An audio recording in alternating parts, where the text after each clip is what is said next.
tahun 2017. Media sosial dipenuhi dengan berbagai cerita, dari yang biasa saja hingga yang luar biasa.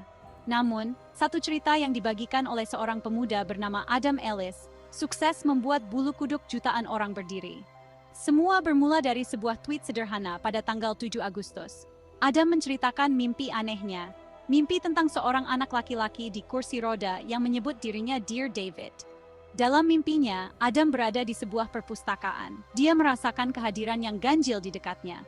Kemudian, dia melihatnya, seorang anak laki-laki dengan kepala cacat duduk di kursi roda. Anak itu memperkenalkan dirinya sebagai Dear David. Dia memberitahu Adam bahwa dia meninggal di toko, tetapi dia tidak mengatakan toko yang mana. David memperingatkan Adam untuk berhati-hati. Dia berkata, "Kau akan segera tahu." Adam terbangun dari mimpi itu dengan perasaan gelisah. Dia tidak bisa melupakan perasaan aneh itu, gambaran anak laki-laki di kursi roda, dan peringatan yang mengerikan. Dia menganggapnya hanya mimpi buruk biasa. Adam tidak tahu, itu hanyalah awal dari teror yang sebenarnya. Hari berganti minggu. Adam melanjutkan hidupnya, mencoba melupakan mimpi buruk itu.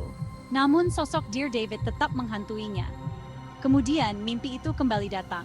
Kali ini, mimpi itu lebih nyata, lebih menakutkan. David bukan lagi sosok pasif di latar belakang. Dia adalah kehadiran yang menghantui alam bawah sadar Adam. Dalam satu mimpi, Adam mendapati dirinya di apartemennya.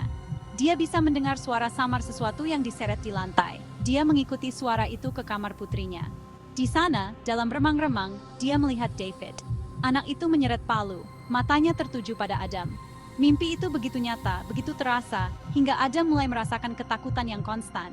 Dia merasa seperti dia sedang diawasi, diikuti.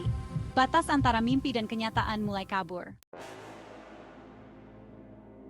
Suatu malam, Adam bermimpi lagi, tetapi mimpi kali ini berbeda. Kali ini, dia tidak sendirian dengan David. Seorang wanita tak dikenal muncul dalam mimpinya. Dia sepertinya tahu tentang David. Dia memanggilnya Dear David, seolah-olah itu adalah panggilan sayang, tetapi nadanya dipenuhi ketakutan. Wanita itu memperingatkan Adam tentang David. Dia berkata David hanya bisa bergerak bebas selama 2 menit setelah lampu padam.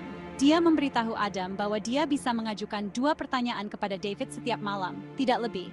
Pertanyaan ketiga, dia memperingatkan, akan berakibat fatal. Adam terbangun dengan keringat dingin.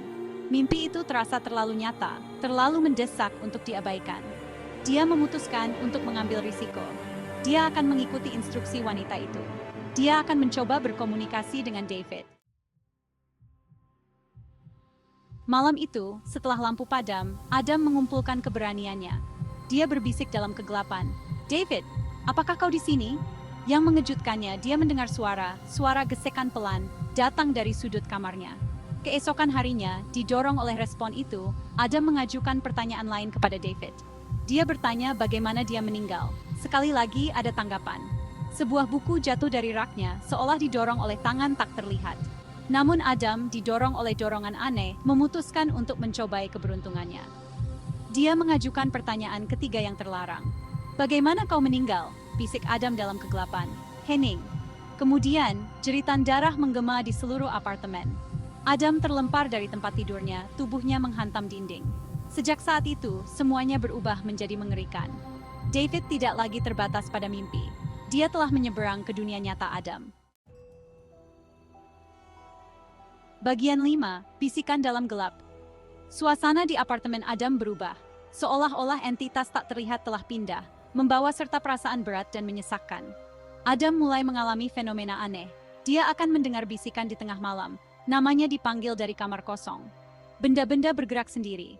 Pintu berderit terbuka dan terbanting tertutup tanpa alasan. Dia merasakan kehadiran yang konstan, mengawasinya, mempermainkannya.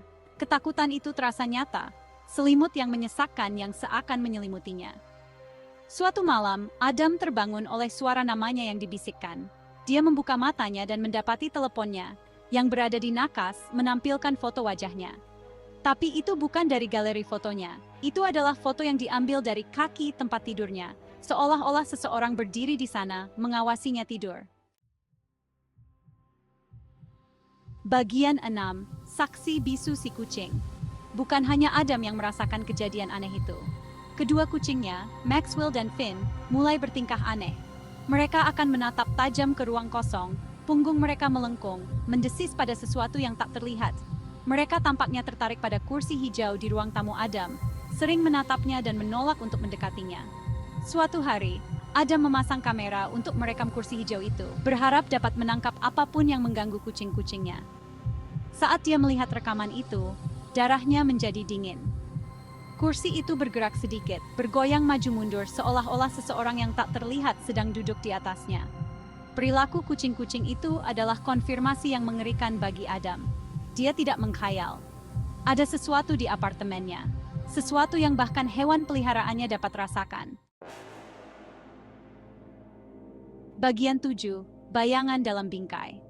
Didorong oleh campuran rasa takut dan rasa ingin tahu yang mengerikan, Adam mulai mendokumentasikan pengalamannya. Dia membagikan ceritanya di Twitter, memposting foto dan video kejadian aneh di apartemennya. Dia menangkap gambar bayangan yang mengintai di sudut kamarnya. Sekilas tentang sesuatu yang bergerak tepat di luar pandangannya. Satu foto khususnya membuat para pengikutnya merinding. Diambil di ruang tamunya, foto itu menunjukkan sosok gelap dan buram berdiri di ambang pintu. Sosok itu tampak bertubuh kecil, dengan kepala cacat, menyerupai deskripsi Adam tentang Dear David. Foto-foto itu, meskipun buram dan tidak jelas, cukup untuk meyakinkan banyak orang bahwa Adam sedang berurusan dengan sesuatu yang jahat. Apartemennya, yang dulunya merupakan tempat perlindungan, telah menjadi tempat perburuan bagi entitas tak dikenal. Bagian 8, bukti video. Seiring hari berganti minggu, aktivitas di apartemen Adam meningkat. Suatu malam, Adam memutuskan untuk membiarkan kameranya merekam saat dia tidur, berharap untuk menangkap sesuatu di film. Apa yang dia tangkap mengirimkan gelombang kejut melalui internet. Video itu menunjukkan Adam tidur nyenyak di tempat tidurnya. Tiba-tiba, pintu kamarnya perlahan berderit terbuka. Tidak ada seorang pun di sana. Kemudian, sebuah buku di raknya jatuh ke tanah dengan suara gedebuk keras. Tapi bagian paling menakutkan dari video itu belum datang. Saat kamera terus merekam, sebuah bayangan tampak bergerak melintasi dinding di kaki tempat tidur Adam. Itu adalah momen yang cepat berlalu, mudah diabaikan sebagai tipuan cahaya. Tetapi bentuk bayangan itu tidak dapat disangkal. Itu menyerupai sosok dari foto-foto Adam, sosok yang dia yakini sebagai Dear David. Bagian 9, sebuah pengungkapan yang mengerikan. Bukti video adalah bukti paling meyakinkan dari keberadaan Dear David. Tetapi ketika Adam menggali lebih dalam penyelidikannya, dia menemukan sesuatu yang bahkan lebih menakutkan. Dia menemukan bahwa gedung tempat tinggalnya pernah menjadi lokasi kecelakaan tragis. Seorang anak laki-laki ditabrak mobil dan tewas tepat di luar gedung apartemennya. Anak laki-laki itu menderita trauma kepala yang parah dan harus menggunakan kursi roda sebelum kematiannya. Nama anak laki-laki itu, pengungkapan itu membuat Adam merinding. Apakah itu hanya kebetulan? Atau apakah dia dihantui oleh hantu seorang anak laki-laki yang meninggal secara tragis bertahun-tahun yang lalu?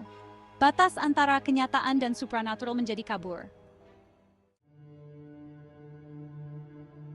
Bagian 10, tweet terakhir. Pada tanggal 25 September 2017, Adam posting tweet terakhirnya tentang Dear David. Dia membagikan foto pintu apartemennya, sedikit terbuka. Di bawah foto itu, dia menulis keterangan yang mengerikan. Jadi, pintu apartemenku baru saja terbuka sendiri. Dan kucing-kucingku sama-sama menatapnya. Ketakutan. Aku tidak tahu harus berbuat apa. Itu adalah terakhir kalinya seseorang mendengar kabar dari Adam Ellis. Akun Twitternya terdiam. Tidak ada lagi pembaruan. Tidak ada penjelasan. Misteri Dear David tetap tidak terpecahkan. Bagian 11. Fakta atau fiksi. Kisah mengerikan Adam Ellis tentang Dear David memikat internet, memicu perdebatan tak terhitung jumlahnya tentang keasliannya. Beberapa orang menganggapnya sebagai tipuan yang cerdas, sebuah karya fiksi yang dirancang untuk mendapatkan ketenaran online. Yang lain percaya setiap kata, mengutip foto-foto yang menakutkan, video-video yang mengerikan, dan teror dalam suara Adam sebagai bukti supranatural. Sampai hari ini, kebenaran di balik Dear David tetap menjadi misteri. Apakah Adam Ellis mengarang seluruh cerita, atau apakah dia benar-benar disiksa oleh entitas jahat? Jawabannya, seperti Dear David sendiri, tetap diselimuti bayangan. Satu hal yang pasti, kisah Dear David terus menghantui sudut-sudut tergelap internet. Sebuah pengingat mengerikan bahwa beberapa misteri sebaiknya tidak diungkap.